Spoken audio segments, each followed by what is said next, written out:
नाज़रीन, नसीराबाद में public health खाते जी नाइली सबब रहवासी पीने जे पानी लाइ दर बदर आहिनि। उन ई हवाले सां रिपोर्ट कयो आहे बशीर लगारी।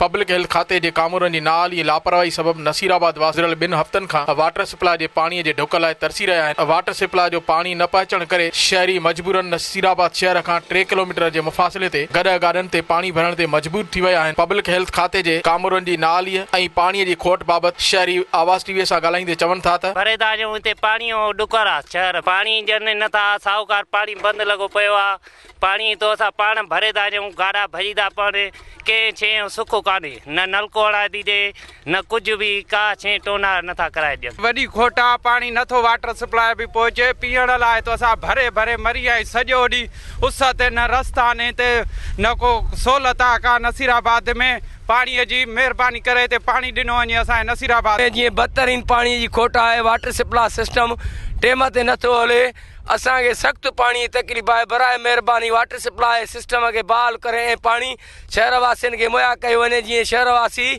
पाणी जी रहमत खां महरूम न रहनि। नसीराबाद वासियुनि जूं ॻाल्हियूं ॿुधंदो उन्हनि जो चवणु हुयो त नसीराबाद में हिकु तरफ़ जेको आहे पब्लिक हेल्थ इंतिज़ामिया वाटर सप्लाई जेको पाणी आहे उन जी जेको आहे हथरादू खोट करे नसीराबाद वासियुनि खे हिकु अज़ाब में मुब्तला कयो आहे, जंहिंजे करे असां नसीराबाद वासी शहर खां 2 खां 3 किलोमीटर परे वञी जेको आहे तकलीफ़ुनि सां उतां पाणी भरे था अचूं। उन्हनि जो मुतालबो हुयो हुकूमत खां त असां नसीराबाद वासियुनि सां जेको पब्लिक हेल्थ वारा जेको ज़ुल्म करे रहिया आहिनि पाणी जे हवाले सां, उहो पाणी असांखे फौरी तौर असांजे शहरनि खे मुहैया करे ॾिनो वञे त जीअं असां सुख जी ज़िंदगी गुज़ारे सघूं। कैमरामैन मोहसिन कुते बोटाणो सां गॾु बशीर अहमद लिगारी, आवाज़ टीवी, नसीराबाद।